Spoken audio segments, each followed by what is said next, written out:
of purpose, and that is the definition that I argue against in the book. And I appreciate you say it's a specific definition, but I think it's the one used whenever you see like a press article about purpose in the corporate world, whenever you see, purpose awards or, companies, Larry Fink talking about the importance of purpose. I think it always comes with this social and moral and ethical kind of dimension to it. It goes beyond simply being a commercial purpose to being a kind of claim about kind of making the world a better place in some way. And I think that's so important because I have a lot of gray hair. I came of age in the early 2000s before, and in the business world in the 1990s and 2000s before this specific definition of purpose took root, I think. Back Hmm. then, it may have been referred to more as mission statement, vision statement, values. All of those things, I think, are they're related to this concept of purpose in some way, right? And I think one of the things that you also point out, and this is, I think, what I most resonated with, is that while you think it's troubling in some cases for businesses to have purpose as you've defined it, you do not think that is true of individuals. So Absolutely. Yeah. explain, talk about that bifurcation there. Yeah, well, I think clearly, purpose is an ancient idea, a really deep idea, deep philosophical idea. Is there a purpose to life? Is there a purpose to the universe? And we all need um, a sense of purpose in our lives. And I think that is a really important and deep thing. And I'm kind of resisting really in the book is what I see as the kind of commercialization and corporatization of purpose, which I think often cuts against true human purpose. So just to bring that down to earth a bit, I think if you're like the CEO of a 50-person company and you're very big on you've listened to Larry Fink, you've announced your company purpose, you're driving kind of societal goals, your kind of maybe your political position in some way. I think actually what you're doing there is putting your other 49 employees in quite a difficult position because their purpose in life might be very different. They might have very different politics. They might have different kind of social goals themselves. It's just because you work at Ben and Jerry's, it doesn't necessarily mean you agree with everything their CEOs are saying. Um, but I think equally, a lot of us find purpose in work, and that could be a very noble thing to do.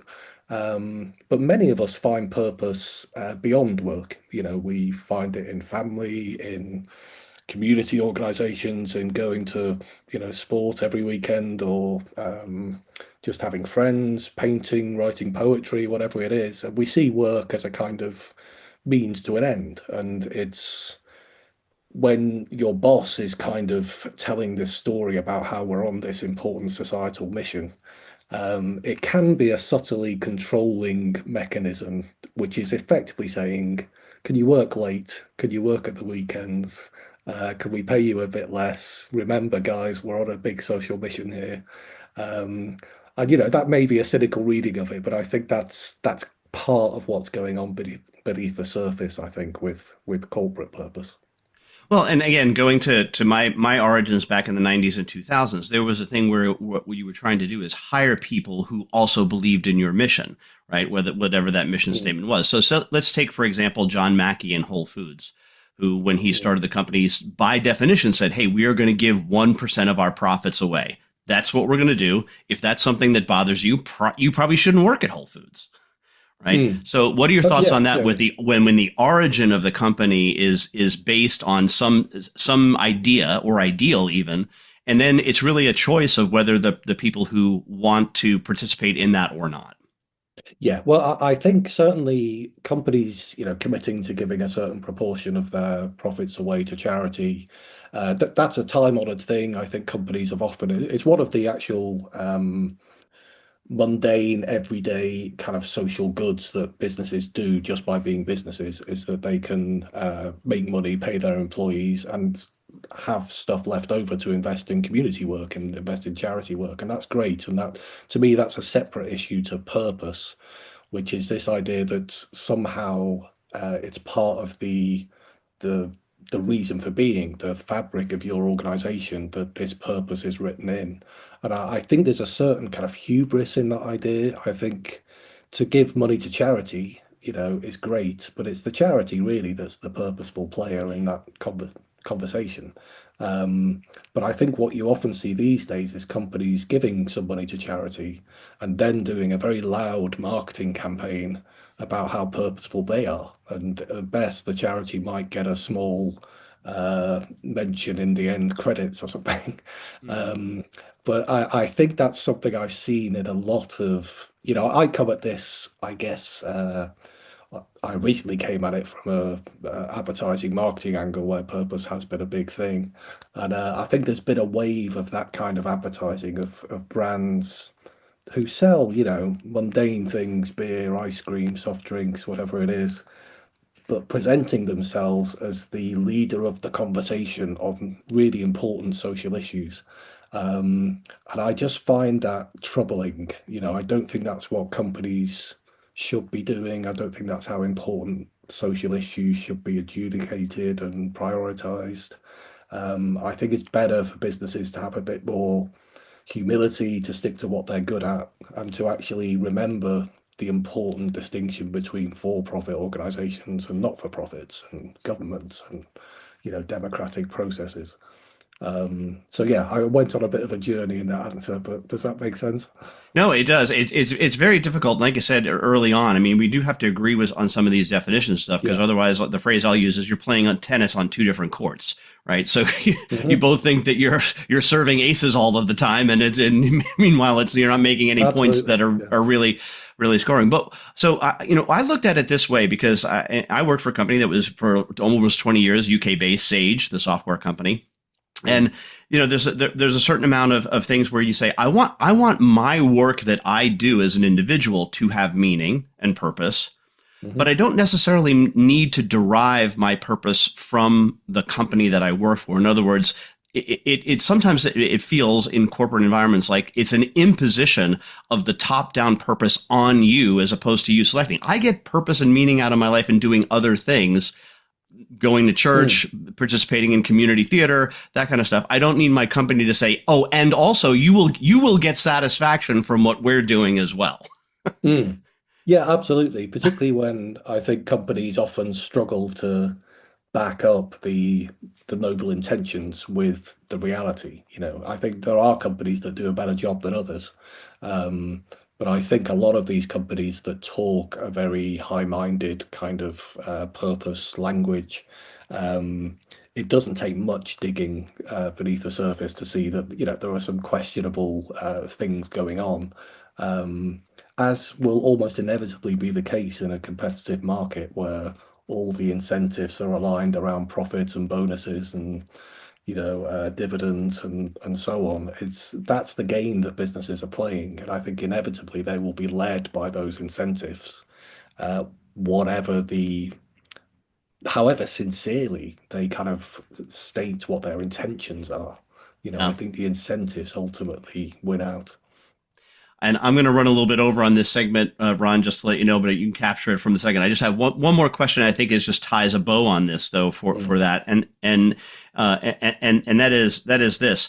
Um, is it possible that these organizations they can be helpful in their thinking, but the reality is that here's what I wanted to ask. In what I will hear a lot of is, yes, Nick, what you're saying is true. A lot of this has become marketing fluff, Mhm. but that doesn't take away from the people for whom it's genuine. And you even make an argument, no, that's not even helpful either. So put a bow in that for us. Yeah, no, I do feel I carry people with me for 80% of the argument. And Uh-huh. but I actually think the remaining 20% is the really important bit, because to me, what's crucial is recognizing the distinction between kind of different realms of life and of society and of what makes a good world, to talk in a fairly grand way. And I think one of those crucial distinctions is between the for-profit sector and other sectors. Now, that doesn't mean, businesses don't do good things, don't have great societal effects, because I think they do. It's pretty obvious the ways in which they support families and communities and give us goods and services that we want and need. But I think even when the good players or the better players kind of push this purpose story, I think they're dissolving this important distinction, which actually is quite enabling and quite convenient for the worst players, the more cynical players. So I think it would be much better to kind of move away from this slightly tortured logic of purpose and actually talk more seriously about business ethics. You may know Alison Taylor. She's a great writer about kind of business ethics. She wrote a book called Higher Ground last year. I feel I'm in a similar area to her where I think there's something fundamentally unserious, I think, about the kind of purpose, do well by doing good kind of movement. It's all a bit slick and a bit easy. And I think it's much better to think of ethics as actually quite a tough area, something that's hard to get right. And it's better to acknowledge that, I think, in a more kind of honest, realistic way. Yeah. So whether that Outstanding. ties a bow, I don't know. Yes, it does. No, and that's great. I appreciate that. But just want to remind our listeners they can get a hold of Ron or me by sending an email to asktsoe@thresholdnow.com. The website is The Soul of Enterprise, where you can see show notes as well as previews to upcoming shows. We also have our Patreon channel, where at a certain level you can get a shout out over at patreon.com/TSOE. But right now we have to pay our bills, Nick, and a word from our sponsors. Okay, excellent. We're clear. I'd be fascinated to know who the sponsors are, whether they're purposeful advertisers or... Well, one is that Woodard that we mentioned in the opening, sponsored by Woodard, and then Okay, yeah. so we have that's our main sponsor. Yeah. But I really loved your book, Nick, and I have a feeling that we could have 3, 4, 5 hour conversation about totally, this. Yeah, so much in there. Yeah. Yeah, no, it is very layered, and I think I can almost hear in the the tone and the framing of your questions that you clearly sincerely believe in business being a force for good, and I do agree with you. It's just there's a 5 hour conversation until we get to but that. it is a force for good as a collection of human beings. Yeah, right. Yeah. That's right. I mean, a particular kind of legal collection of human beings. Right. Yes. Right. Yeah. Yes. And that's one of the best points, I think, in the book is that society made a trade-off with business. We'll give you limited liability. You stay in your friggin' lane. Yeah. That's the Vivek. Yeah. You mentioned Vivek in the book, right? Yeah. We're probably ready to come back if you want, Matt. Yep. All right, guys. I'll bring you back in here. Segment 2 in 5, 4, 3, 2. All right. Well, welcome back, everybody. We're here with Nick Asbury. He's the author of The Road to Hell, which I absolutely love, Nick. Like I said, I think you took a headshot at the king, and it was very successful. And we'll talk about Simon Sinek a little bit later. But I want to ask you this. You say purpose is incoherent even when it's real. And I'm more of a motto guy than a purpose or a mission type guy. But what do you think about mottos as opposed to having a purpose? Because to me, it's more mission specific. Yeah, I think certainly in the marketing world, the advertising world, we've gone through various pieces of language in a way that over the decades. There used to be lots of talk about a proposition, a unique sales proposition. Then there was talk of having a mission, and I think mission is actually a more honest and accurate word in some ways, because a mission can be a time limited thing. It can be, it's not kind of pretending that it's somehow part of the DNA of your business. It just happens to be the mission you're on right now. I think purpose, I mean, this starts to sound semantic, but I think it's deeper than that. But I think purpose is a more fundamental claim. And to me, the quick way of summing up what I call the incoherency is that by Larry Fink's definition, the purpose of a business is its reason for being. And I think that's a key phrase. What is the organization for? And to come back to that point about for profits and not for profits, that's a really important. It's the first decision you make when you're setting up an organization. What are we for? Are we for profit or are we not for profit? And it's all sorts of legal and taxation and societal questions hinge on that distinction. And I think purpose just dissolves that distinction in a really unhelpful way. Again, to bring this into focus, I don't know if you've been following events at OpenAI. Mm-hmm. Sam Altman has had, the boardroom struggles where they've tried to kick out Sam Altman, and then there was a kind of counter revolution where he took over. But at the heart of all of that is this epic battle over the legal status of OpenAI. It begins as a not-for-profit.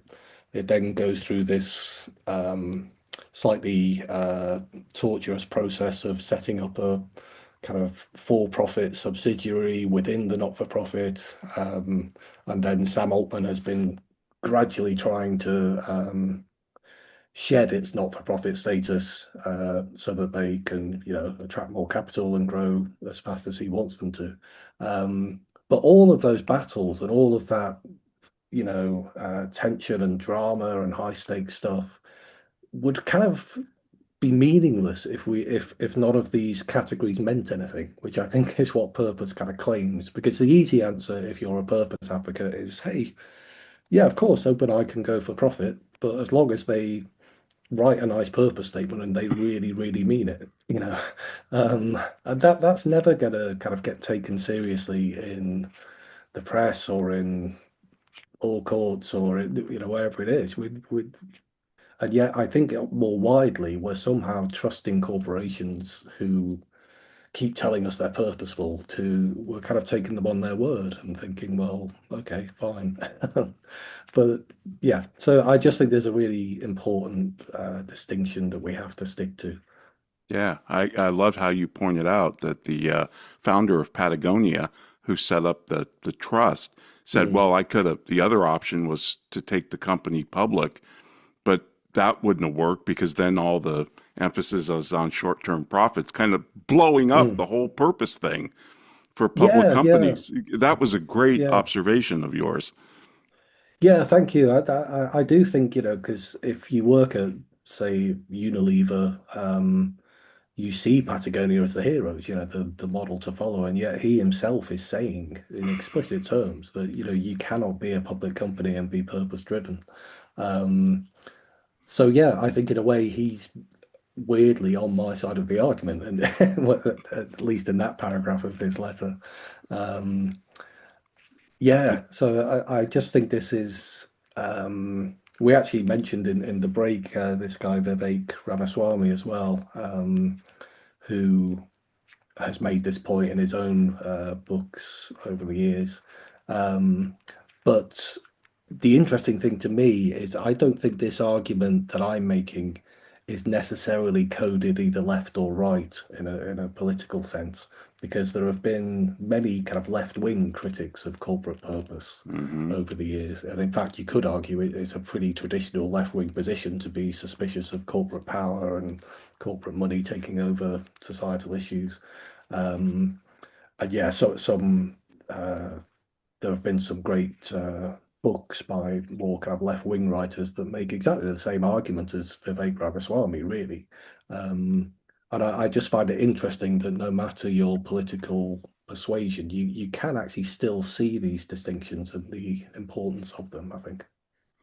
I think another great point about how you argue that purpose kind of leads to sameness, especially Mm, marketing, but it also puts the emphasis on the company rather than the customer. mm.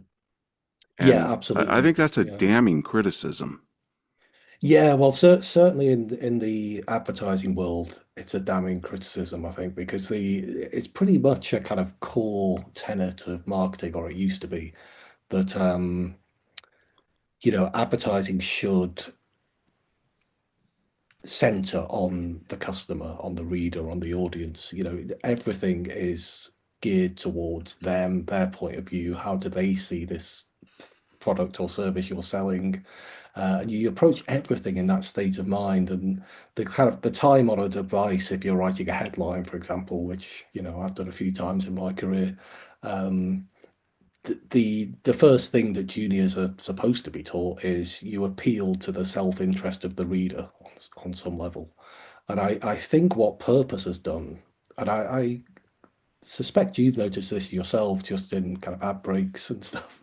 I think a lot of headlines now, or just ads in general, appeal to the self-image of the brand more than the self-interest of the reader. So they're actually about positioning the brand as a hero, putting it on a pedestal, saying, join us in this important cause. And yeah, that it kind of goes against everything that effective commercial marketing is meant to be. And I think that has been a real uh, problem over recent years. Yeah, out of interest, do you feel you've noticed this yourselves just in culture generally? If you're watching advertising and stuff, do you feel advertising has got better or worse or the same? Or Oh, I think it's gotten worse, Nick. And you Mm, even point out that it's gotten less funny. And yeah. I've been wailing against that forever. But I mean, nobody wants to offend anybody anymore, so it's Yeah. the most banal type of advertising. And I don't really care that Hellman's mayonnaise has a purpose statement. Just Yeah. make good mayonnaise. I mean, it became a parody of itself at some point, Yeah. that every single brand had to have a purpose. No, you do have a mission, which is make great mayonnaise. But beyond Mm. that, I don't care what you think about the Iranian bombing or anything else. Yeah, and I think the same happened with politics. Purpose bleeded into politics, didn't it? Yeah, absolutely. I think that's been an important part of the picture, really. Because I think on a political level, I think that the story we've kind of been telling over the kind of purpose years, as I say, I would define them roughly as the last 15 years, since the crash of 2008. Um, the story we've been telling is you can actually affect social change through the things you buy. If you support the right brands, you buy the right, clothes, you buy the right beer, you're kind of making a difference, and you're actually, steering these powerful companies in a different direction. And that's how we actually really get stuff done. And clearly that hasn't worked. It was never going to work really. And I think we are seeing, particularly, with the return of Trump in the last year. I think we're seeing a kind of reset on all that. People talk about this kind of vibe shift. Um, but I think on a political level, I think that kind of purpose story, that kind of the brands will save us idea feels very like people haven't got much patience for it now. I think I hope on in a good way it might lead to a revival of interest in actual um, local and national politics, and actually doing the tough work of creating real social change rather than doing nice ad campaigns. Right. And look, social change is great, but it's a political process. I don't Yeah. want it done through the C-suites of these companies. And you brought up Larry Fink, and he doesn't even Mm. use the term ESG anymore because and I find this rich. He says, "Oh, it's gotten too political." It's always been political, for Absolutely, crying out absolutely. loud. Yeah, Is he that blind? And absolutely. Yeah. you know, I you believe he was actually, I think as a younger person, he had political ambitions, I think. That's right. And then, yeah, I think in a strange way, he's been, having to some extent, you could argue, been responsible for the crash of 2008 through the kind of mortgage-backed securities that he was involved in. I think, yeah, he then rebranded himself as the kind of savior of capitalism, and kind of, pushing this social purpose idea. Um, and yeah, I think that's actually been a way of edging himself into politics and actually exerting power over things far beyond where his powers should lie. you know. I agree. I think to some extent this whole ESG, and I guess that's under the bigger umbrella of stakeholder capitalism, Yeah, it is trying to push policies and political opinions and policies that they can't get at the ballot box. So they're doing it to yeah, the C-suites, and for some reason the C-suites complied, mm, and that's kind of yeah, always amazed me. I think another one of your best arguments, and it's by example, is the biggest preachers of purpose were WeWork, Theranos, and mm. FTX. Like you said, Holmes, what's her name? Whatever Holmes, from Elizabeth Holmes, yeah. Elizabeth Holmes. Yeah, she couldn't tell you anything about the equipment, but Mm. boy, she could talk on purpose for hours. Yeah. She loved the Simon Sinek kind of start with why philosophy of, she could talk about that why question for hours and hours. And this is what I mean really about, and I appreciate it may sound unfair to kind of judge the whole of purpose by these bad actors, but I think it actually is a very convenient cover story for a lot of people who behave that way. I think for WeWork, he was a classic example, Adam Newman, of someone who would talk this incredibly, high-flown language of purpose. We're here to elevate the world's consciousness. That was their literal purpose statement. But I think the internal culture at WeWork was pretty toxic at times. And we don't have to go into it in detail, but I talk about this issue of noble cause corruption in the book. Right, This idea that when you are convinced that you're acting for a noble cause, it can actually corrupt you in the sense of thinking, well, any means would be justified by that end.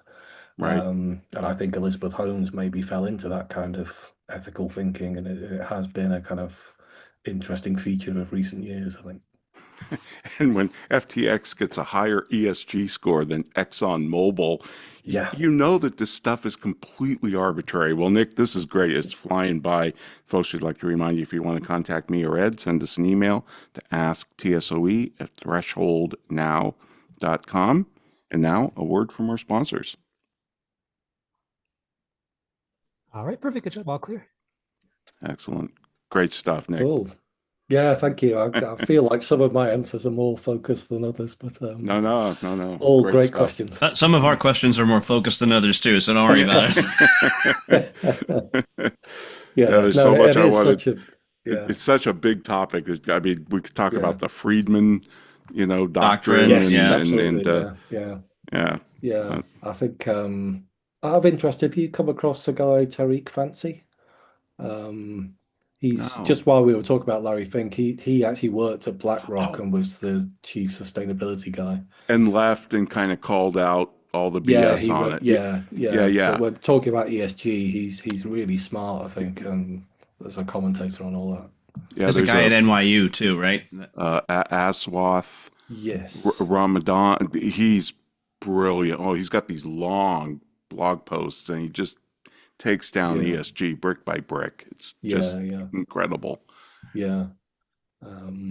That's it's kind of funny how this spans so many areas, this conversation, Yeah.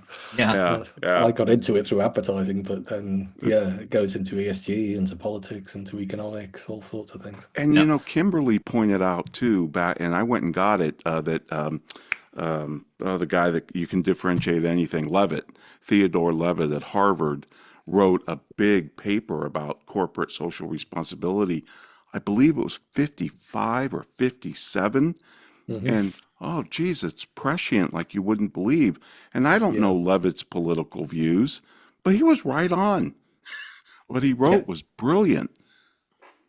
Yeah. No, I have to say I'm not that familiar with that. I'll have to go and look Yeah, at it really, yeah, she brought it up on one of our shows, and I went and got it and said, wow, this is good. He was Hi, Matt. Bring us back. all right. All right. All right, here we go. Coming back for segment 3 in 5, 4, 3, 2. And we are back on the Soul of Enterprise with Nick Asbury. His book is The Road to Hell: How Purposeful Businesses Leads to Bad Marketing and a Worse World. And I want to tell you a bit of a quick story here. Nick, I was doing a accounting system implementation of a company called AmFAR back in the 90s. This is the American Foundation for AIDS Research. Mhm. We had a kind of a subspecialty when I was with this organization of what we like to call not-for-profits with money. because they can't have profit, but they can very much have reserves. They're allowed to have reserves, right? And I was interviewing the CFO and one of the things that we always like to do is try to get an understanding of what their mission was. And when I asked him what the mission was, other than the fact that he talked about this notion of getting rid of AIDS and all that stuff, he said, our purpose is to go out of business. Mm. And I thought that was extraordinarily profound, right? What they were looking for was a cure for AIDS. But as I was reading your book, I was reminded of another organization that you would think would have also may not be in business anymore, and that is a thing called the March of Dimes. I don't know if you're aware of the March of Dimes. No. It was started in the Franklin Roosevelt administration back in 1938, and it began as the National Foundation for Infantile Paralysis. In other words, to cure polio. Well, it did that, but it's still around. Right. Well, so even my point is I want you to comment on this. Even an organization that is founded with an express purpose in mind, even when it achieves it, it wants to somehow reinvent itself so that it will continuously survive. yeah, absolutely. I think, I mean, this is a whole interesting area, I think, because I know I talk in my book about how, we need to appreciate this distinction between the for-profit and not-for-profit sector.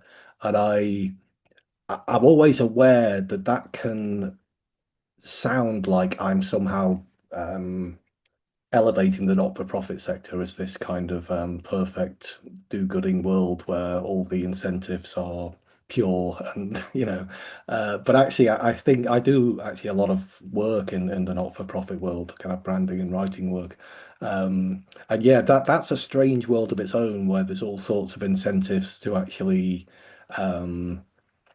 maybe there's a kind of mission creep kind of thing that comes into a lot of these organizations, because as you say, even if they're not for profit, they can still amass huge reserves. They can expand their staff. They can become quite big beasts in a way, and that can warp their incentives, I think, in strange ways.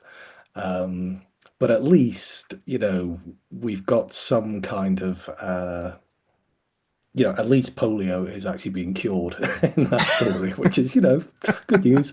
Yeah, we'll take it. Yeah, that's a good thing. But, at the heart of, I've yet to come across a corporate purpose that has actually been fulfilled in the sense of curing polio and then the business winding up and saying, job done.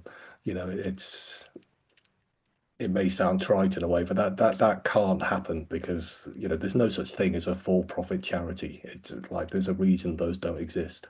But I think what purposeful businesses are trying to do is to effectively say, hey, we're a for-profit charity. We sell clothes, we sell ice cream, but really we're here to, solve mental health or whatever it is. And it's not true. And I think it's slightly insulting to people's intelligence. I think it does lead to this kind of grandiose marketing which takes customers for fools, really. And that's kind of what provoked me to get into this in the first place. I just felt there was a lot of advertising that was treating people like they weren't very smart, really, and kind of making claims that were clearly overblown. um And it's one thing to make commercial claims like, "Oh, our beer's the best and the tastiest," and but if you're making ethical claims and saying, we're um, making the world a better place with every can of beer that we sell or something, it's pretty distasteful if that turns out at the merest glance, not to be true. Yeah. So yeah, I had a certain kind of almost kind of moral outrage that got me involved in this issue in the first place, really. Well, and to that end, Ron referred earlier that as you taking a shot at the king, meaning purpose, but I also think in a subset he also meant Simon Sinek, who is the king of this notion of start with why. So give us your thoughts on and look, I have to admit, when that video first came out, I thought it was awesome. Loved every minute of it. I could probably recite about a third of it from memory because I watched it so many times because we used to play it for audiences. So give us your thoughts on Simon Sinek and start with why, and why is that a challenge? Yeah, well, I think he's a really interesting figure because he did come from the advertising world. You know, he worked in big ad agency and then he then left that world, went into more of the consultancy world, and then stumbled into this start with why thing. And I think I know exactly why you would have found it impressive. I actually can't remember what my first reaction would have been at the time, but I certainly know he's a really charismatic speaker. His delivery is great. He actually uses a lot of classic marketing techniques. He fixes on phrases. There's one, people don't buy what you do. People don't buy what you do, they buy why you do it. Yeah. Yeah. He repeats that, I think, 8 times in the space of a few pages in his book. And he, the very phrase "start with why" is a kind of 3-word slogan. It's like "just do it," or it's like a kind of advertising slogan. And then he has this very kind of natural delivery. The kind of he almost has a logo with the 3 concentric circles that he uses. So I think in a way he's a great case study in how convincing marketing can be to millions of people. But I think the substance of his argument, and I actually quite enjoyed doing all the research on this. I ended up speaking to a neuroscientist about it, and the kind of his idea is that somehow his map of the kind of why and the how and the what of the business actually maps onto the fundamental structure of the human brain.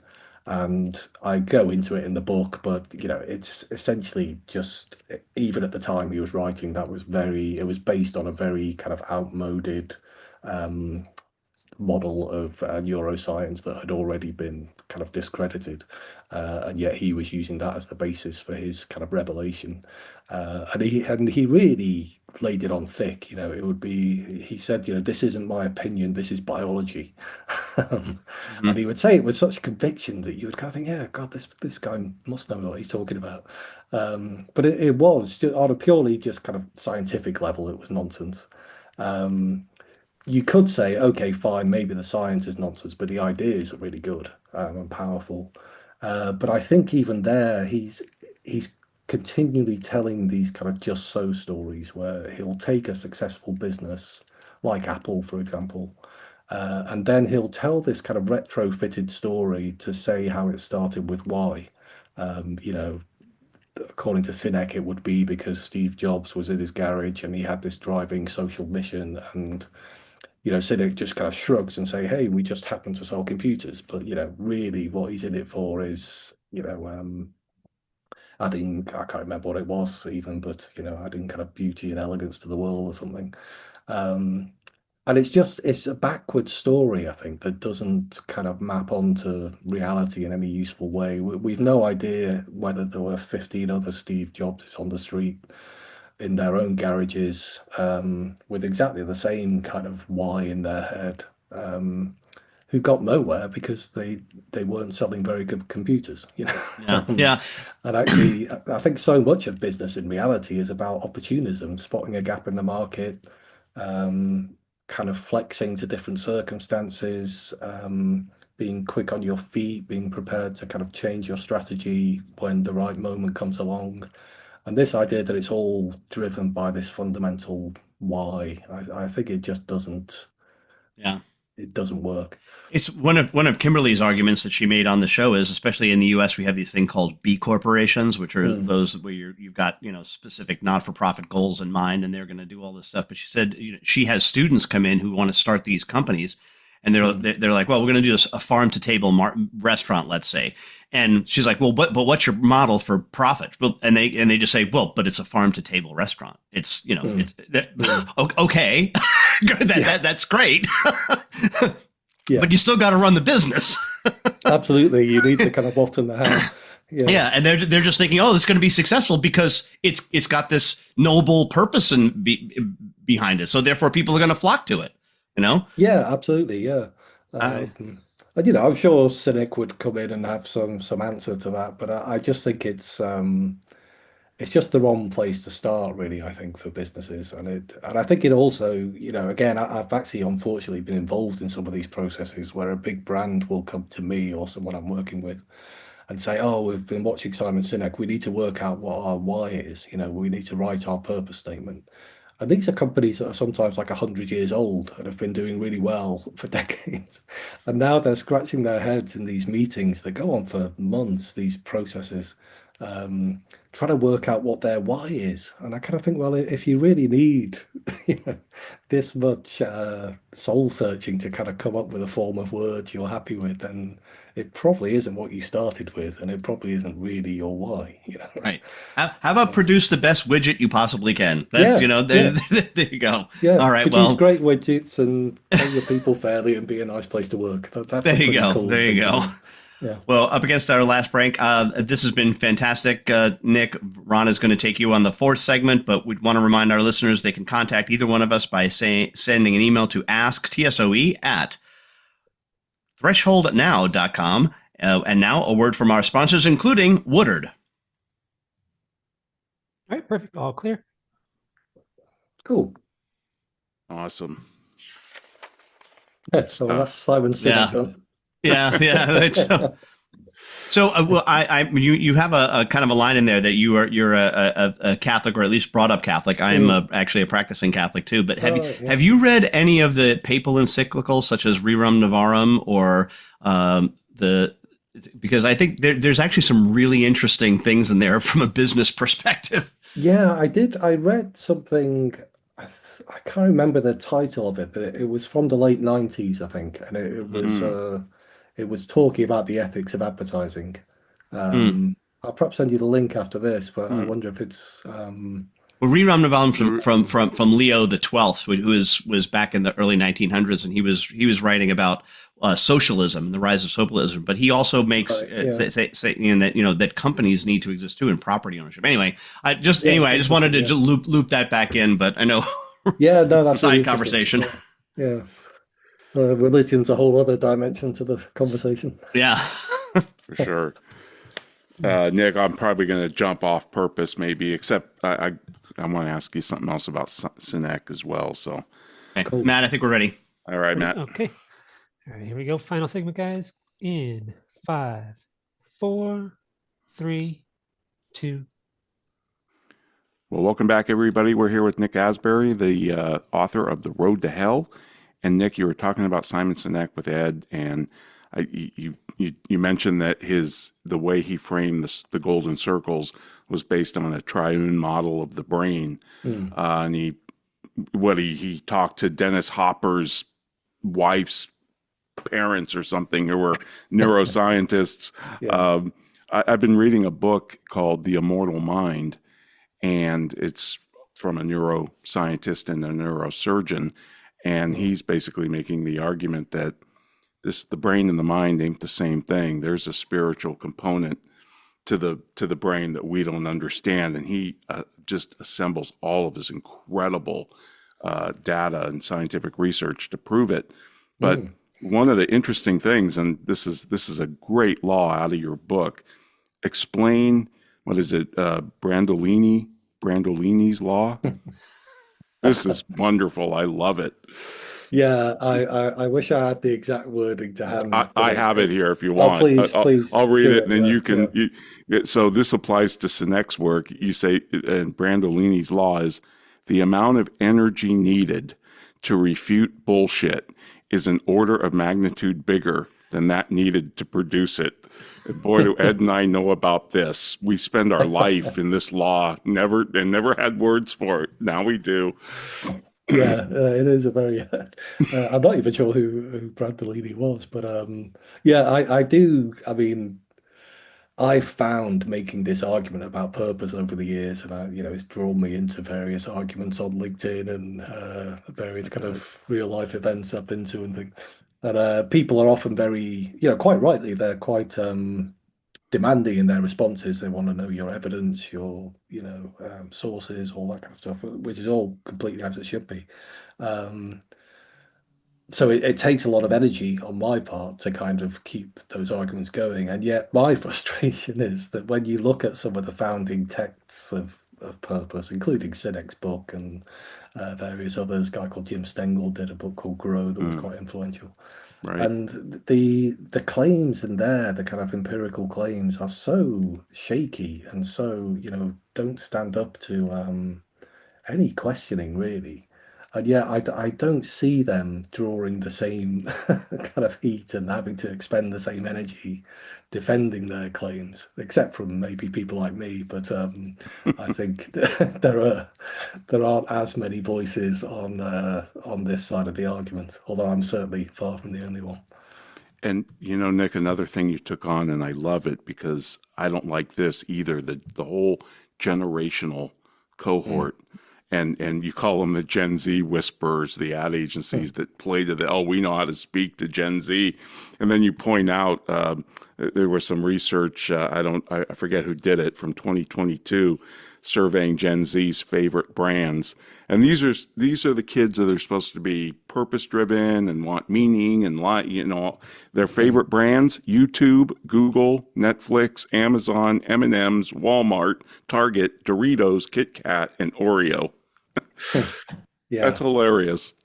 Yeah, absolutely. And I think it's when I make that point, it's not the target in a way of my point is not Gen Z itself, who I think are just normal, varied human beings like the rest of us. But it's actually these PR companies like Edelman and others who constantly put out this research saying, oh, Gen Z is the purpose generation. They're more, socially purposeful than any generation yet. Um, that was actually a lot of the driving argument for brands doing this kind of purpose stuff. It was, you need to move with the times because this is where Gen Z is heading. And yet, not least with Trump's election, but just in electoral patterns generally across Britain and Europe, there has been, the news story now is this worry about Gen Z actually being far less purposeful than people would like.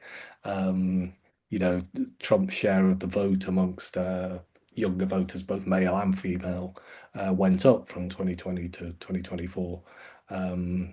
And yes, it went up more with men than women, but it was still, I think, 41% of women aged 18 to 27, I think, voted Trump. And we've seen similar patterns across the world. And yet the kind of purpose brands have immediately changed their story. So what it used to be was, oh, we need to be purposeful to kind of meet the demands of Gen Z. And now it's, oh no, we need to be purposeful to kind of fix Gen Z, and we need to like somehow ride to the rescue and teach them that present more positive models of masculinity or whatever it is. Um, but there never seem to be any like they barely stop for breath to kind of wonder if everything they've been saying for the previous 10 years have been wrong. It's just change the story and move on. Yeah, I really hate the whole generational putting people into those buckets. I mean, Yeah, it is kind it's of silly. ridiculous. It is. And the other thing about Gen Z that I've been reading, and I think even The Economist had an article on this, they're becoming more religious Mm, and politically conservative, even in yeah, Europe and even in France, pretty yeah. secular Which places. ironically might be a kind of yearning for purpose that brands aren't fulfilling. That's It's actually a exactly yearning right. for a Yeah. different kind. I can't find purpose in the hamburger I buy. Mm, So maybe there's yeah, something else out there. Yeah, yeah. that's a great another great topic. Let me ask you this: you've got, and I love this point too, and you alluded this with Ed, but you say purpose. It's too big of an idea to let corporations take it over. That's why I wrote this book. Mhm, That really struck a chord. It is too big for corporations. Again, mm, because they have a narrow knowledge base for one thing, and they should yeah. just stick to their knitting. Yeah, I think they have narrow knowledge base and narrow kind of remit in society. As you say, they're limited companies in the sense that they should be limited in their social license and in their scope and their powers. And I just think it's been a real wrong turn, really, in recent years to kind of we went through this time of looking to corporations as maybe the saviors, the people who would embrace all the progressive causes and kind of fix our problems. I think very rapidly that mood has changed with, all the tech CEOs lining up behind Trump and that kind of thing. And yeah, I think, fundamentally, I would like to think my book and my message is kind of an optimistic one in the sense that I do think real purpose can be rediscovered, human purpose, and the role of community life and not-for-profit life and church and religion and all sorts of things. But to do that, we need to kind of get business back into its lane, and that is not at all to demonize business. I think business is a very noble thing. It can have lots of great effects, but only when it does what it does best, really. Um, and that would be helped by great marketing as well, which is why I battle away in the marketing world trying to tell a slightly contrarian story. No, that's great. Yeah, and Ed and I love business and think it's got a vital role to Yeah. play. But we don't think the purpose of business is just to make a profit. I mean, Mm, sure, profit's the price we pay for tomorrow, as Peter Drucker said. But let me run this by you. This is our latest thinking. We mm, think profit is the applause. It's not the performance. The mhm, real raison d'etre of business is human flourishing. Now, and what we mean by that is business is the only one that produces wealth, including the excess wealth that can fund charities, by the way, like mm, like polio. So really, the only known antidote to poverty is wealth creation, and only mm. business does that. And to me, that's what human flourishing is. React to that.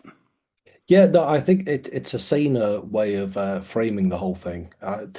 I would still resist the idea that I think it's absolutely true that business is a machine for wealth creation, growth creation.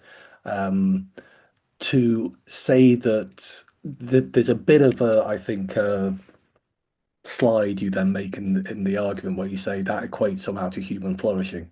And I don't think it just automatically does. I think, yes, there's wealth creation, there's growth, but then it's through all the other areas of society that we channel whether that um, leads towards human flourishing or not. I don't think it's just kind of written into the the role of business that somehow that will result at all times. And I'm not sure it helps for a business of whatever kind, whether you're, making snack foods or you're an insurance company or whatever, to feel, our real purpose is human flourishing. I'm not sure that's going to help you in terms of your day-to-day decision making, and because if it's the wealth creation that leads to the flourishing, by your argument, then it's probably best to just focus on the wealth creation, um, and do it in a decent and ethical way within the law. But maybe don't get grandiose ideas about, what you're really doing is, contributing to human flourishing. To me, it Right. sounds a I little bit guess, like, yeah. sorry, go on. I was just going to say it's more a macro observation, like an Mm, economist would make. All these businesses doing snack food and automobiles and all the other things that they provide yeah, is contributing to human flourishing at the end of the day. I mean, I think yeah. Bill Gates created more human flourishing through Microsoft than he ever will through the Gates Foundation, for instance. Yeah, I think that would be a really interesting thing to kind of debate back and forth. But yeah, my instincts would be with you on that, I think. Excellent. Well, Nick, what an honor. This is great. Thank you so much. Your book is wonderful. I highly recommend it. I'm sure Greg's already got it in the show notes. Ed, what do we have next week? Next week is the 4th of July. No offense, Nick. Independence Day. Yes, Throwing off the king. Talk about Nick, throwing off the the king. That's what we're going to be doing. But we will be rerunning our first ever show, Ron, which is called Declaring Independence from the Tyranny of Time. And then we'll be back the following week with a live show. Okay, excellent. Then I'll see you in whatever 167. 7 hours times plus 2. Yeah, there you go. Yes, all right, excellent. This has been The Soul of Enterprise, Business in the Transformation Economy, sponsored by Woodard. Building your ideal practice with coaching, education, community, and resources. We'll see you in 2 weeks at 3 p.m. Eastern. That's noon Pacific. In the meantime, please visit us on the web at www.thesoulofenterprise.com. All right. Excellent job, guys. Good All show. right. Thanks, Matt. We'll catch you. Oh, Thanks, nice. Matt. Good to talk to you. All right. Yep. Thank you, guys. Have a good one. Thank Bye. you, All Matt. right, you too. All right. Thank Super you so fun, much, Nick. And- Yeah, that was great. Thank you. I could talk for so much longer. Yeah, we'll definitely keep in touch. I really do love what you said about. I think you cited C.S. Lewis. It's not about thinking less of yourself, but thinking of yourself less. Yeah. Businesses should go back to make it about the customer. Yeah.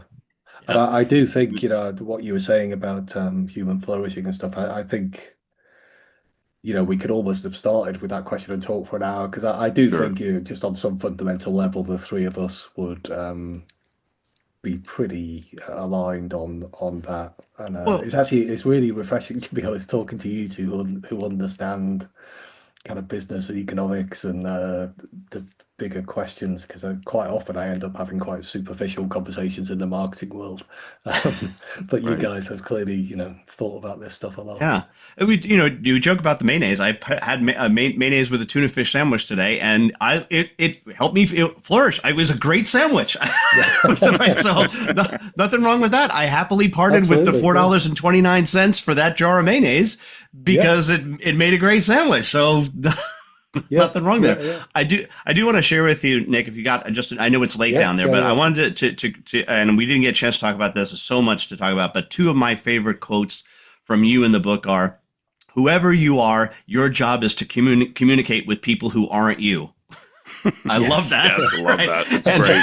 And the other one is, "Creativity is the ghost in the machine of capitalism."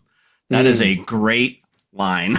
Oh, thank you. Yeah. I think my next book is going to be more about creativity, I think. That'd be great. And I think it's really interesting with AI coming in, and I think the ad world is in a panic at the moment because of AI kind of taking over everything. For sure. Yeah. But I think real high-level creativity will be hopefully safe from AI, and maybe even more important. Well, you must know who he is. I don't know if you've ever had a chance to act. I didn't see him quoted in your book, but Rory Sutherland, because we've had. Oh him, yes, yeah.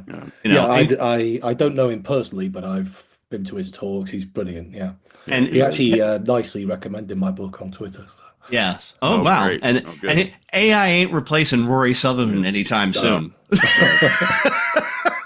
And He's quite a character. Yeah. One of my favorite lines, Nick, is where you say creativity ends with why.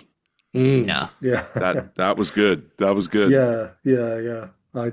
Well, I've definitely found that in life. I found myself writing this book, and I actually wasn't sure why until I finished it. And I think that's often how it works. Great stuff. Well, awesome. Thank you again so much, and we'll let you get going. You, it's late there in UK, so. Yeah, thank you. I wasn't at my most wide awake, but All right, I'll go have a pint now, and you'll be good. Yeah, that'll sort me out. Really appreciate it. Honestly, the honor's mine to appear on the podcast. So thank you. All right, you. take care, Nick. All right, Nick. Bye-bye. All right, all the best. Bye. Yep. You too. Whew. All right, Ed. Now, what do you do after you kill the king? You go after the queen. Here's the thing, and when I open with this, is that it's predicated on you buying into his definition that he's using of purpose, which is what I'll call, for shorthand reasons, the post 2008 definition of purpose, which Simon, I don't think, ever really defines. No, right. So I guess in defense of my appreciating the stuff that Simon Sinek and others doing, is in my head, I was thinking of the pre-2008 definition of purpose and applying that previous thinking of mine to those arguments. Well, I don't think any of us identified this movement and were able to label it woke. I don't care what you call it. Whatever you want to call it. Yeah. CSR, stakeholder, whatever, until we kind of lived through it, saw some of the effects. But boy, did the pendulum swing pretty far in the other direction. They didn't name the Renaissance until 300 years after it happened. So exactly, because I'm telling you, if you go back and read that Theodore Levitt article against CSR at the time, and I forget what they called it. It might have been social purpose. I can't remember if CSR was around then, but it was prescient. I mean, he saw exactly what happened during this post 2008 world that Nick writes about. Anyway, what did you think, Greg? At first, it was a bit over my head because Nick is a smart individual and I'm not, right? So it took me a minute to understand the flow of his thinking, and once I did, it just clicked. It makes a ton of sense. He's not irrational in his arguments, nor is he emotional in his arguments, which I really love. He's just very flat and matter of fact about it, not flat in an uninteresting way either, right? So I really appreciate how much he's thought about this, how much research he's done, how much he's put into it. And I tried to think of an alternative while you were speaking with him to purpose. If purpose isn't it for individuals, I often use the word fulfilling or fulfilled or fulfillment, right? Am I fulfilled, right? Do I enjoy 3 p.m. on Tuesdays, right? Like do I or have 4 p.m.s on Fridays? Yeah, right. So it's a huge conversation, and we don't need to relitigate it because Nick did a much better job than I ever will, right? But I absolutely believe that businesses should not have a moral purpose to what they do. In the nonprofit space, that gets a little grayer, but in the for-profit space, why? I quoted you today on Twitter, Ron, and the quote was, "I don't really care that Hellman's mayonnaise has a purpose statement." And Ed backed it up with his story, right? It just doesn't move the needle. It doesn't make employees excited. And if your employees aren't excited about it and they kind of brush it off, I can't tell you how many times I've been introduced to some kind of a purpose statement in corporate America, and it's actually made me less engaged as an employee because I've thought to myself, well, clearly nobody around here effing gets it. Right? So I'm just going to pay less attention and put my head down and do my job, because that's what made me fulfilled, was getting stuff done and finding my own meaning and purpose. So I think that's where for me, it gets a little wrapped up. It's the post hoc rationalization. So I think he was in agreement to some extent with the John Mackey example, which is, okay, Whole Foods, this is what this is what we're going to do. And if understand that if you work here, your salary is 1% less because or some percentage less because we're donating to charity. Okay. And I think that as long as you enter into that with a conscience and have right of exit, right, then that's fine. But the challenge, and this, you saw this at Sage too, Greg, is when you get a new marketing person come in and we're like, okay, now it's time to redo the mission, vision, and values. Well, if we're redoing the mission and vision and values, what's changing so much about them? Like, what have we been doing? What have we been doing? Like, so you're invalidating the fact that all of this previous stuff as well. And it's just because marketing people want to put their own spin on shit. Yeah. And the tenure of a CMO in corporate America is still hovering right around 18 months. 18 months. Right. Mhm. I do like the idea that a tagline resonates more with you, Ron, than something like a purpose statement, right? A tagline is short, punchy, like kind of gets to the point, and it has to be short so it cannot swerve into the idea that there's a larger purpose and that larger purpose is written down on this piece of paper, right? Ed, to your point, the idea that an organization finds a new CMO who wants to rip up the old mission, vision, and purpose and do a new one is it is, especially if you're a long-term employee, and by long-term I mean 5, 6, 7 year employee, right? It can create a lot of head snapping back and forth, and it causes, again, to my point from before, it causes employees to be less engaged because they know it's only going to change, right? If you've been working for a company for 7, 8, 9, 10 years, you've seen several, in the marketing space in particular, you've seen several chief officers come and go, and you know that you can wait them out. That's terrible. Why do I have these thoughts? It's because I lived it. Yeah. Yeah. It's like bureaucracy and president administrations, you know. Mm-hmm. They'll just wait it out. I can't tell you how many times I've heard that. We're just going to wait it out. I'm like, well, what are we doing here? Why have a government?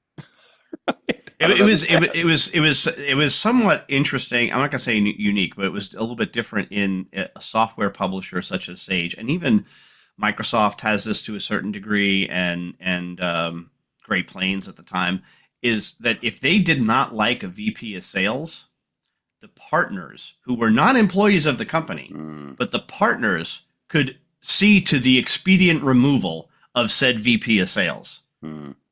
Because they had full control over how much they really pushed to sell new stuff, right? And yes, it's in their self-interest to sell more, but I don't really have to push to really close all of those deals. And you know what? If Joe, the jerkhead who I don't like in sales, gets fired from Sage, that's probably a good thing, right?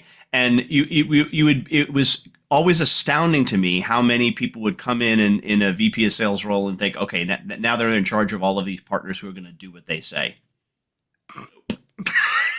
Like pushing a string, yeah. Nope. One guy even had this presentation that he called he had 5 things, and he called it, let's call it the big green hand of Sage. And I'm like, what are you talking about? Like he had this whole imagery of, this, the pinky's this, and then it's like, it's like, what is wrong with you? Wow. Yeah. So I do have one thing is follow up from the show, and then another separate conversation. The one thing that's follow up from the show is that Nick was asked by, I think, Ron, it doesn't matter, whether or not, or maybe Nick asked the question: is advertising getting less effective or worse? Right. All right. So there is a glimmer of hope in the world that maybe advertising isn't lost for good. During the NBA Finals, so the NBA Finals basketball, for those who are uninitiated, just finished, I think, Sunday was the last game, it was Game 7. During the NBA Finals, Kalshi ran commercials. Do you know what Kalshi is? Are you guys familiar with Kalshi? It's one of the online betting services that allows you to bet against anything, right? You can bet against whether or not the Fed's going to raise interest rates, whether or not who's going to be the next president. I mean, you can bet on anything. Right? Yeah. It's a prediction market. Yep. Prediction market. Thank you. That's the phrase. U.S.-based company, Kalshi, Kalshi. I spelled it so you can go to YouTube and look this up. Kalshi asked an independent content creator to create an ad for them that would run during the NBA Finals. And this independent content creator created an ad that was exclusively generated through AI, and it is amazing and wildly funny. It starts out with an old shirtless man, like purposefully old shirtless man with a cape on going, Indiana's going to take it all. And it just climbs from there and gets more and more ridiculous as the ad goes on. So there is hope. I'll send the two of you a link to YouTube so that you can watch it and then possibly put it in the show notes for Patreon, because it was amazing. And it is a teeny tiny glimmer of hope around what could come. It was the Kalshi AI NBA Finals commercial. Okay. Wow, All right. I missed that. That's wild. I did too. I completely, because I didn't watch the commercials. Right, yeah. Right. The other item, when Joe Rogan and Bernie Sanders get together, Hilarity ensues. It's amazing. And I saw, I didn't, apparently Bernie Sanders was back on the Joe Rogan show about 5 days ago. I didn't watch it. I didn't even know that he was on, but I did see a clip, a YouTube short, a little 60-second thing from Sanders talking about what a precarious position we're in right now with respect to corporate ownership. And his statement was that BlackRock, Vanguard, and State Street, those three firms have majority ownership in 95% of the publicly traded companies in the United States. Now, if that's true, and we'll get to, I did the math. So we need to do Brandolini's law on that one. Yeah. Okay. Yeah. If that's true, then that is definitely cause for concern. You're telling me that three people, including Larry Fink, have aggregated enough wealth to own all but 5% of the publicly traded companies in this country. That's not true. So I can't. That's not true. So I want to get to the they real don't numbers. own it. They're shareholders. Their customers do. But Let's even that, yeah, okay. Yeah. Even then, let's get to the real numbers so that we are straight about this as a service to your listeners, right? They do indeed have a stake in 88%, that's the number, of publicly traded companies. They have a stake in 88% of publicly traded companies. Now, in 20% of those companies, they own the majority of the shares. So they do have outsized, historically speaking, influence over publicly traded companies. But I just wanted to make sure that those numbers were clear, right? They have a stake in 88% of the firms. Of the 88%, in 20% of the cases, they have a majority ownership. Numbers are funny and math is hard. And I'm continuously disappointed that we, the proverbial we, are not willing to do the work to understand the subtlety behind simple statements. And that's why I listen to the Soul of Enterprise every week. Yeah, there you go. No, maybe we'll bring on Bernie Sanders and ask him. What's the problem? I don't understand. But anyway, so those 88% of the company's wrong. That's terrible. He did have. Why am I yelling? I don't know. He did have his mittens on when he was talking. No, we should bring Larry David on to do a Bernie impression. That's what we really better. Even so better. The Larry David scene from Curb Your Enthusiasm, where he just curses rabidly at Siri. Oh yeah, it's funny. Will not do what he's asking. We've all seen it, right? That commercial it seems to be getting more, not commercial, that scene seems to be getting more and more popular as Siri continues to just not improve. Continues to suckify, yeah. Like I can't say she's getting worse. Siri is a female voice on my phone, right? I can't say that she's getting worse, but I definitely know she's not getting better. And the bar was already pretty low, right? So that Larry David scene from Curb Your Enthusiasm, several years later, continues to hold more and more influence over the shaping of our ideas behind Siri, which is hilarious to me. I didn't see the episode that Nick quotes in the book, but apparently Larry makes a donation and he tries to do it anonymously, and then he gets pissed off because everybody's crediting somebody else, and he's in like synagogue and he says, "Damn it, I'm anonymous."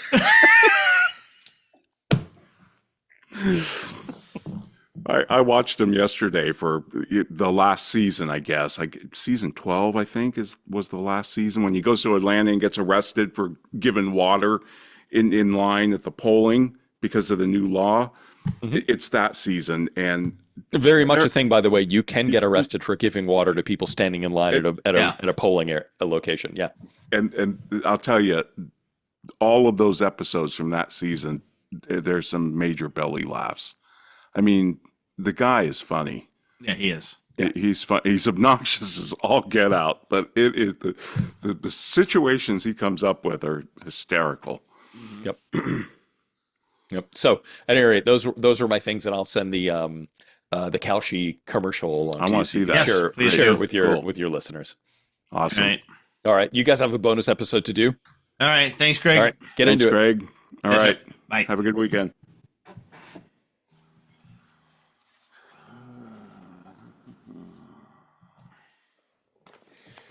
And on the bonus,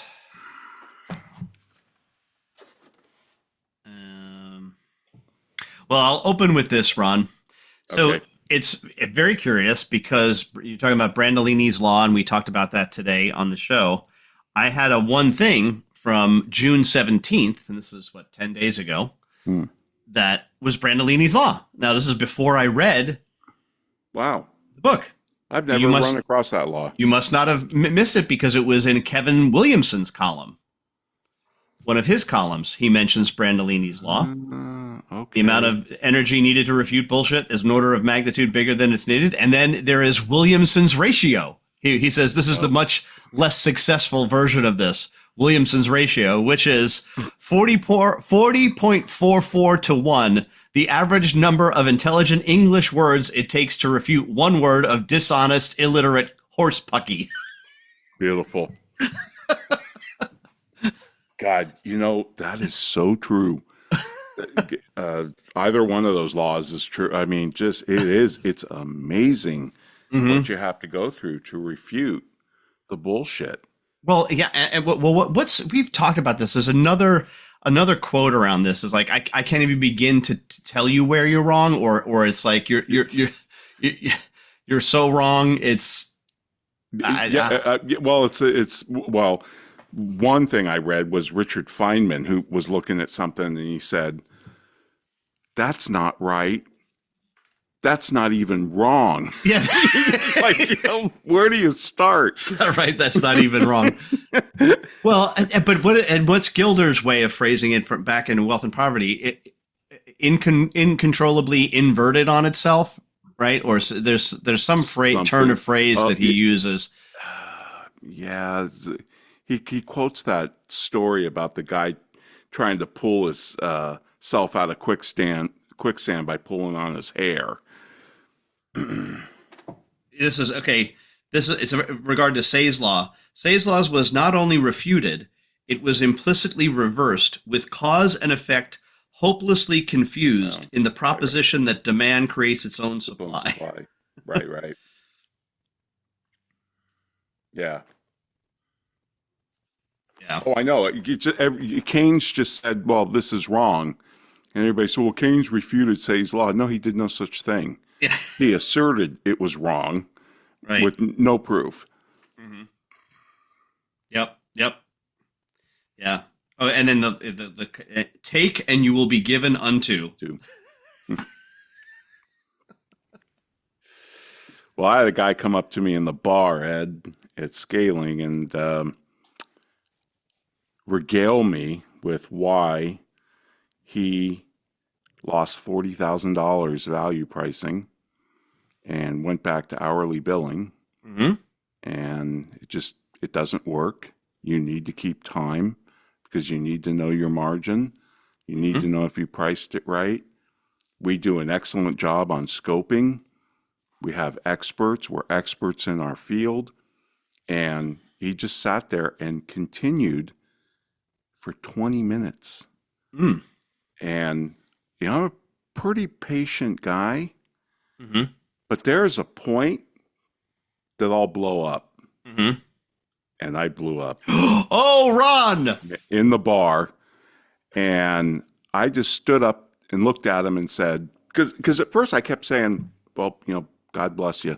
Yeah, great. If this is working for you, fantastic. If it's working for you, go for it. I'm not here to, Yep. try to convert you to anything. If it works, it works. But then I stood up and I said, well, you're obviously a crappy pricer. And second, how can you sit there and tell me you're an expert in your field and this isn't your first rodeo? You've done this 10,000 times and you can't give me a price. That doesn't sound like an expert to me.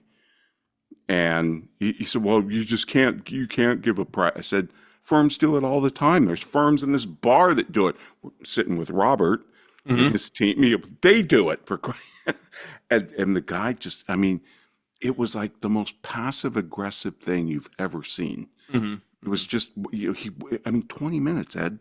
I just sit there and listen to this for 20 minutes. I wouldn't take it for more than 5. I'm like, thanks for your feedback. I'd be like moving up that. That's what I should have done. Check, please. But yeah. anyway, it just validates Berlini's law or whatever. Yeah. Because to convince a guy like that, it's impossible. It's about No amount of empirical evidence. Nope. And they don't have to refute all the work that you've done. All they have to say is what you're preaching doesn't work. For you. Yeah, for you. Anyway. Well, can I just make an observation about your home state? No.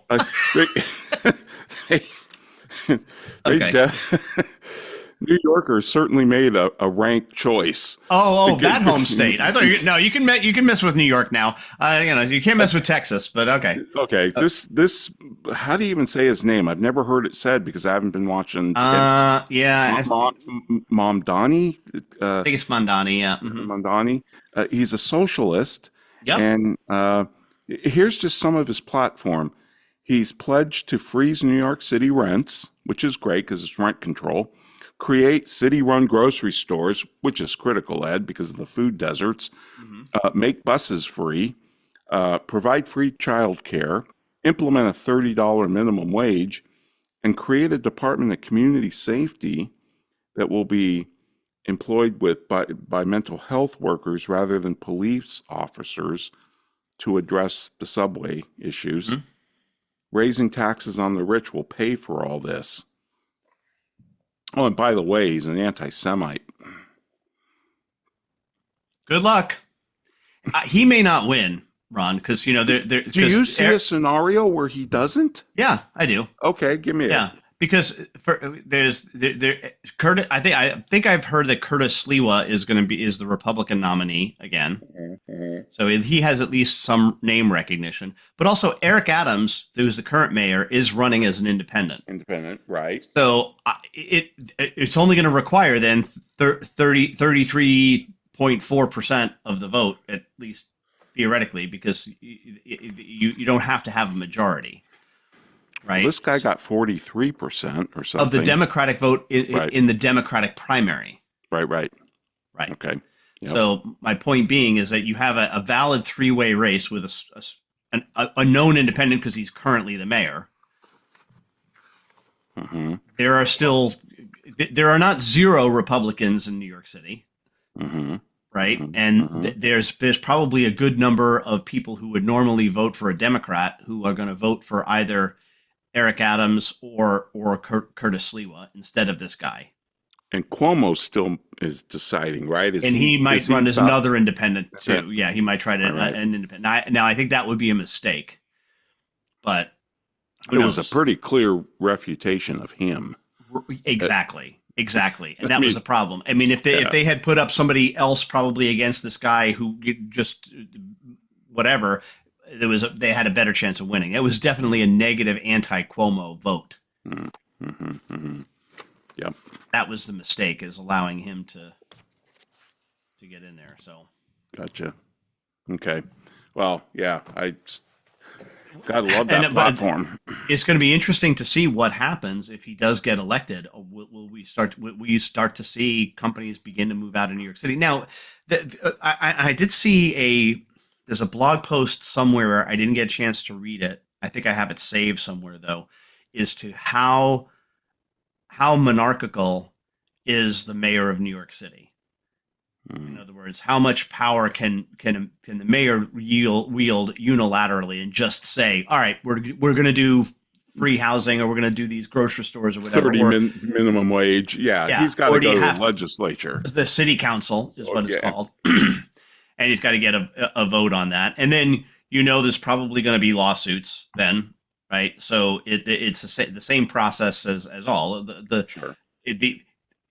It's what, both a feature and a bug that government has become sclerotic in this country, because you can put the brakes at least temporarily on just about anything, and some things you can drag out longer and longer and longer, because legislatures refuse to legislate is really what this comes down to. Boy, is that true? But right? Charlie Cook had a great article. He says, I don't have questions for this socialist guy. I have questions for the voters of New York. What the hell are you people doing? The city runs good when you have a mayor in there who's competent at, clearing the snow, keeping the roads going, cleaning up the subway, crime. The city flourishes when you do that. And when you don't, you get periods from some of these other mayors. And this guy's even worse than all of those, like David Dinkins, and go down a long list. No, I mean, they were traditional Democrats. I mean, this is like AOC winning. I know. She endorsed him. Oh yeah. And he is a very, give a couple things. I don't know if you've seen any interviews with him. He seems to be a relatively bright guy. He is very engaging. He was well spoken. Social media. He's good on that. Yep. Yeah. Well, AOC. I mean, he even seems relatively likable. His policies are freaking nuts.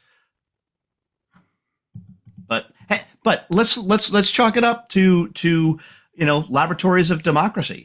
Maybe this in the end is a good thing. Let's see what happens. Let them implement all of their crap, and then when it blows up, we'll be like, they'll be like San Francisco, Ed. I mean, I don't want to see New York go the way of San Francisco, but yeah. No, let's see. All right. Well, staying on New York. Okay. This is from USA Today. This is at the state level. New York to build new nuclear power plant. Whoa.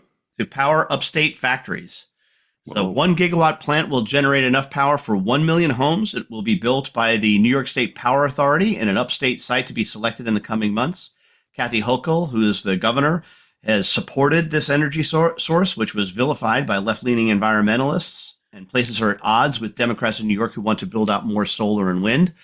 But New York has in mind an advanced nuclear reactor, smaller in size than the traditional water-cooled reactors, which can be developed and built more quickly. Hey, sign me up for Kathy Hochul's plan. I want this, again, laboratory of democracy. Let's see what happens. I think this would be great. So I'll give kudos where kudos are due.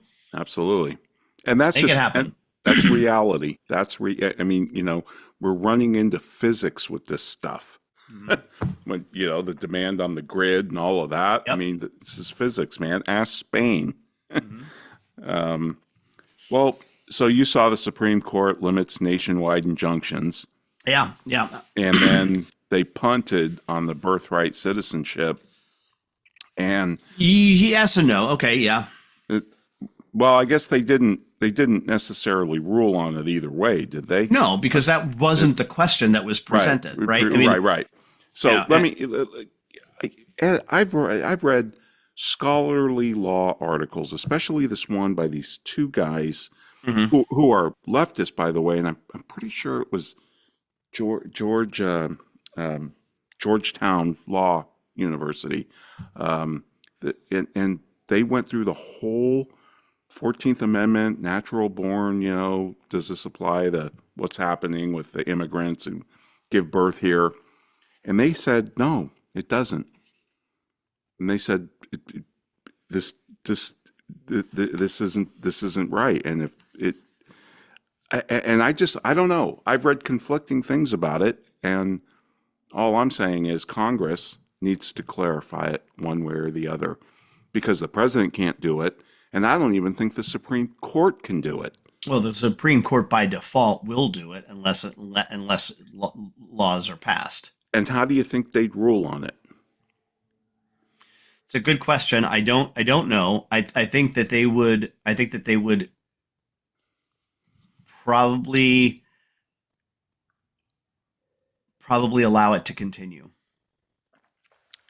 That's what I think, because it's, kind of, it's been the law of the land, or at least it's been the practice. And it's stare decisis. There is a case of the Korean, Yes. going back to like Yes, and 1940 or something. These guys dealt with that in this long friggin' article I read.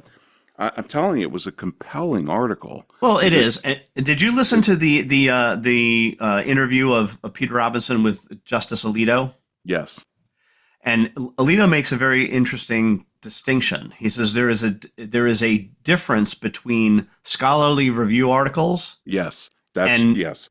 And pulling together a coalition on the court to make a ruling on a question. Right. I did hear that. And I think that is spot on. Yep.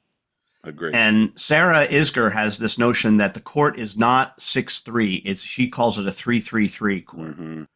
Right? There's 3 conservative justices, or she calls them institutionalists. There are 3 more that are more originalists, and then there are the 3 liberal justices, or the left wing, whatever you want to call it. Yeah. Right. I know those labels make no sense for the Supreme Court, but yes, right. Yeah. But Originalist or whatever, yeah. But she sees it. There is this cadre of what she calls institutionalists, of which Gorsuch, the chief, and I forget who the other one is. It's not Alito or Thomas. they're on the Barrett? conservative side. Barrett? It could be Barrett. Yeah. Yeah. That she calls them institutionalists. They will look to preserve an institution. Right. It just seems like if this is going to be a political issue, then damn it, clarify it through statute. Mm-hmm. Well, and even that might do it because it's the Constitution. It's not. It's an interpretation of the Constitution. You'd have to pass an amendment to the Constitution. I'm not even sure about that. Well, that's what they're asking a constitutional question to be ruled on as to whether or not the 14th Amendment includes birthright citizenship. That's what they're asking. That's what they wanted to have asked. That is not the question that was ruled on this week. The question, and that's one of the first things that I think is important to note about Supreme Court decisions is the Supreme Court does not take cases; it takes questions. Right. Rules on questions. Right. And the question that was before the court here is: can you have a nationwide injunction in one district apply to all districts? Right. Therefore, all people who claim standing in that. And I think if I got this right, what this will mean is that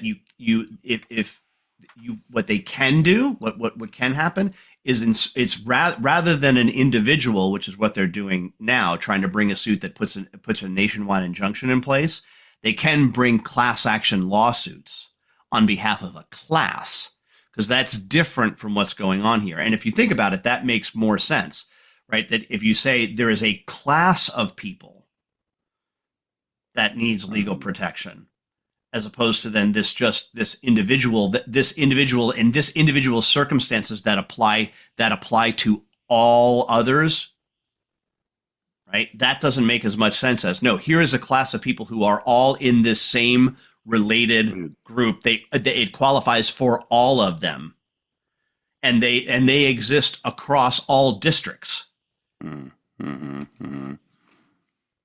Then that can be brought as a class action case, as opposed to an individual trying to get an injunction that applies universally. Well, I guess Barrett wrote the majority opinion. She said the universal injunctions exceed the authority Congress has given to federal courts. Correct.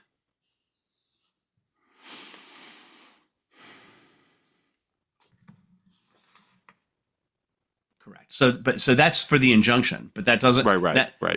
That's not a rule. Birthright citizenship is a separate issue. Right.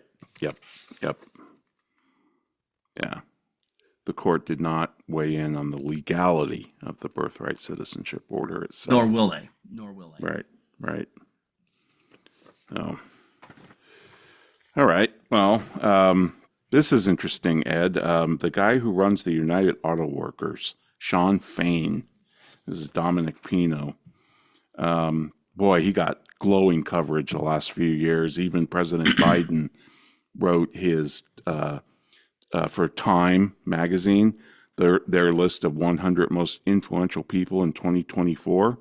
Biden wrote his caption. He said, "Sean and I share a basic view of how workers deserve to be treated." The UAW, United Auto Workers, operates under a court-appointed monitor because it can't be trusted to operate on its own. A consent decree with the Department of Justice signed in 2021 put an attorney appointed by a federal judge in charge to watch over the union, its spending and all of that, because prior executives, including 2 presidents, had embezzled funds, and also a dozen former UAW officials. The Teamsters operated under a similar arrangement between 1989 and 2015. What's that tell you if you're a member of a union and you have to have a court-appointed, trustee to look over everything? But apparently, this Sean Fain, he ganged up on some employee that was trying to keep spending in check and, would decline his cronies' expense accounts because they were spending on things that she thought violated the policy of reimbursement, and trying to protect the union dues, right, of the workers that pay all this. And he manipulated and got rid of her, fired her, and it sounds like she's going to get her job back. But it's just a mess. I mean, he treated this employee like crap. Yeah. And unions have a long track record of doing this. Dominic says this is why 94% of private sector workers aren't union members. Anyway. Yeah. Good point. All right. Well, this is kind of a follow-on to something that was brought up in our episode today. Gen Z's stunning partisan split. This is from Axios reporting. Author is Erica Pandry. Youngest voters are far more likely to vote Republican than their siblings. Gen Z may be understood in 2 distinct generations, divided in large part by how they experienced the shock of COVID, which I thought was interesting. The latest iteration of a Yale Youth poll found extraordinarily 18-point partisan gap between younger and older members of Gen Z. When asked whether they pick Democrat or Republican candidate in the midterm elections, voters 22 to 29 favored Democrats by 6.4 points, while those in 18 to 21 favored Republicans by 11.4 points. It's fascinating. I keep reading more about this, Of course, now we have, but it's generational stuff. But we do agree that that there are things that affect generations. Absolutely, especially tech. Yeah, tech. So Gen Z 1.0 graduated in high school before COVID. They quarantined in college dorms or apartments with friends and came of age during President Trump's first term, shaped by the Women's March, gun control rallies, and Black Lives Matter. Gen Z 2.0 was in high school or middle school during the lockdowns, isolated at home with families and cut off from peers. The backlash to the COVID-era policies pushed many younger voters to the right, and because they entered adulthood after President Biden's counterculture often meant aligning with MAGA. So this was a Rush Limbaugh argument, right? If you want to, if you want to run counter to your parents, vote. Become a conservative. right. Yeah. Be Alex Keaton and, Uh-huh. Family Ties or whatever. Yeah. No, it's fascinating. And and how they're turned into religion, which is, I found those statistics phenomenal, especially from the UK and France. The number of baptisms that it's gone up like 5 times. The Yep. number for the last 15 years or whatever. But Yeah. well, and this is kind of old. It's from June 20th. It's a week old. I haven't followed up on this, but the House of Commons in the UK Parliament narrowly voted in favor of legalizing euthanasia. So now the bill heads to the House of Lords, where it will either be voted on or it will expire. So the bill allows individuals to undergo medically assisted suicide if they're over 18, live in England or Wales, been registered with a general practitioner for at least 12 months, are expected to die within 6 months, and have made 2 separate declarations affirming a wish to die, and have been deemed eligible by 2 independent doctors, and have the mental capacity to make the decision without being coerced or pressured. It passed by 23 votes. I don't know. I've watched what's happened in Canada with this, and I just think this is terrible. Bad idea. Yeah. No, I agree. Don't like it at all. Don't like doctors doing this. Mm-mm. Just, man. Anyway. Yeah. Because inevitably it's going to come down to, in some cases, to a financial decision. And Yeah. you're gonna have people who are, I don't want to be a burden to my children and grandchildren. I prefer to die now and leave them money, and that's repulsive to me. And you know that pressure's even worse in a country that has, nationalized health care, because they know they're a burden. Mm-hmm. They're being reminded of it constantly. Yeah. Yeah. Interesting that countries with nationalized healthcare are the first to move. It seems to be moving toward that. Yeah, except Oregon did it years ago. But all right, this is from Variety, Ron. Variety. Okay. Most U.S. exhibition executives think traditional moving going has less than 20 years as a viable business model. When asked how long do you expect the traditional cinema experience to remain a viable business model, roughly 55% of these executives stated that they believed it had less than 20 years, giving other available answers such as less than 5 years, to 5 to 10 years, to 10 and 10 to 20 years. However, exhibitors were more likely to predict more than 20 years compared to other executives in other fields. So what is your thought on this, Ron? Do you think that the big screen group viewing experience is on its way out? We talked a little bit about this. We have the Sphere, right? And now you have that Cosm place that we were talking about here in Dallas.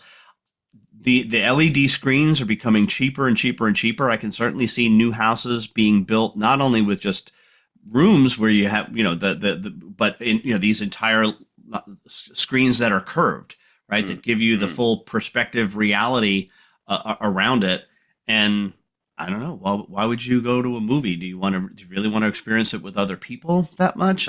Is the popcorn that much better? Can you just make it at home? I mean, I just read an article on this. I wish I would have saved it. I almost did, because it had the stats on where movie going is compared to where it was pre-COVID. Mm-hmm. And it's in the tank, Ed. I mean, it's down millions of people. And the numbers are kind of overwhelming. They say some of these theaters are ghost towns. Mm-hmm. And wow, I don't know. Teen Zoe said there were popcorn vendors, which is a great description. I don't know if these higher end theaters, where you can get served and have wine and beer and a meal and good food, will that make a difference? I don't know. I mean, that's effectively what this Cosm is, right? But it's actually sporting events. Sports, right. And you just wonder if like this curved screen experience is going to be something that is going to take off. And if it comes to the home market, I don't know.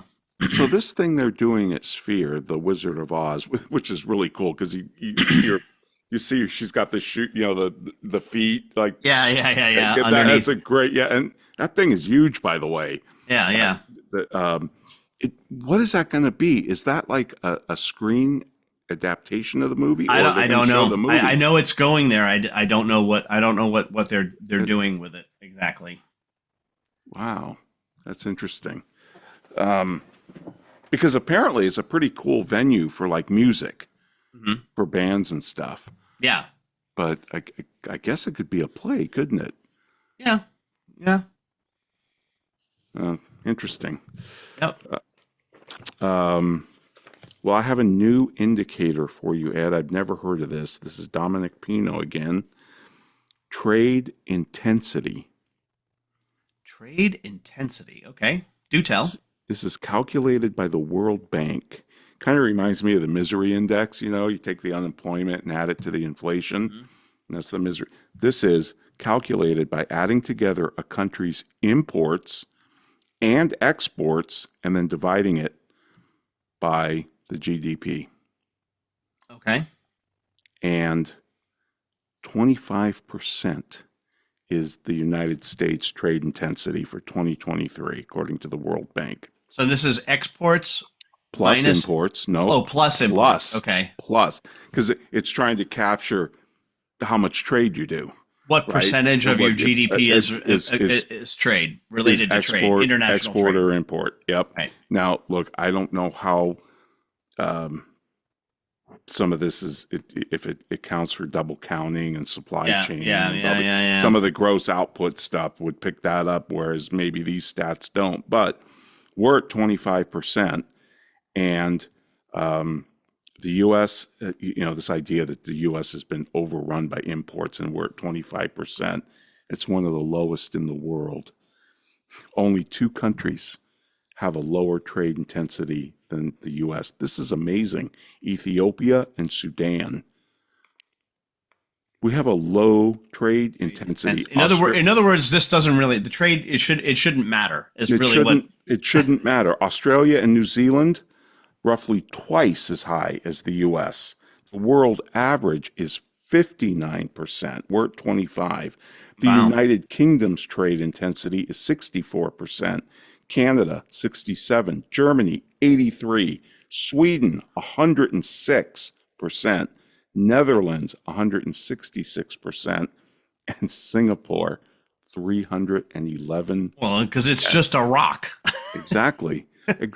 I mean, this puts it in great perspective. I never thought of it, thinking about it that way, but that is a great, interesting indicator. Trade intensity. So the U.S. GDP in 2023 was about 28 trillion, and we had about 7 trillion in exports and imports. 25%. The world average is 59%. We're not all that dependent on foreign trade. Either way, in or out. Yep. What's North Korea, Ron? Is it on the list? Yeah, it's not on the list. Any ranking you see of countries for anything, you go all the way down, you see North Korea, and it's always NA.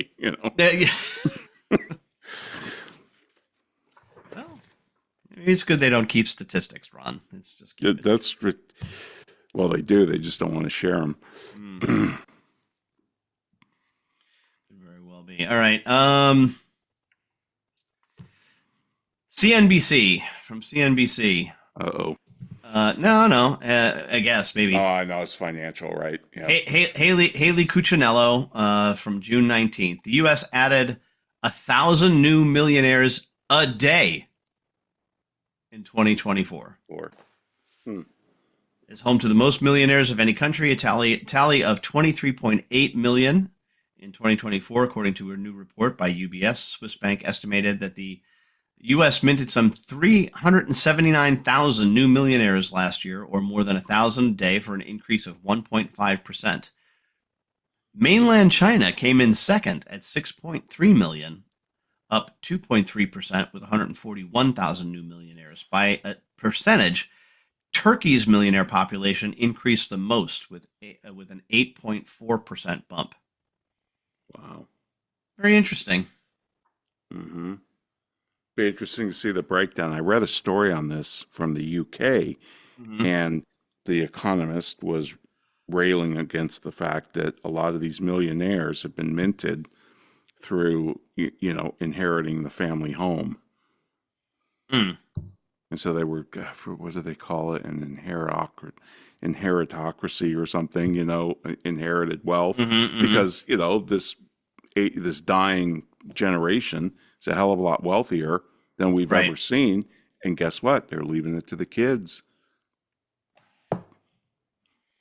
You And should start a foundation, Ron. They think it's a big problem. They think it's, I don't know why people think it's a big problem. No, they do. They argue for higher estate taxes and all. It's like, if they want to leave it to their kids and not spend it when they're alive, isn't it a freedom issue? Well, I would say that, yes, it's a freedom issue, but this is where I would be in favor of things like means tested Social Security and Medicare sure. and Medicaid, right? Is like, absolutely. I'm just talking about the act of inheriting. Mm-hmm. I mean, yeah, look, yeah. I think some of these billionaires like Soros and Gates, they say, we're going to leave our kids enough to be comfortable, but we're not going to leave them. Mm-hmm. No, they're putting the rest in the foundation. That's right. That's right. And their kids will probably run, or at least have some influence over. So, okay. I do think there's a corrupting influence on the kids, or potentially, Right. Yeah. The trust fund, you get Hunter Biden's, right? Right. But then you also get what was it? Bo, who was a tremendous human being, yes, by all accounts. So absolutely. So I don't know. I don't know why people worry about it. It's, I want my neighbor's goat to die envy that I just can't figure out. Yep.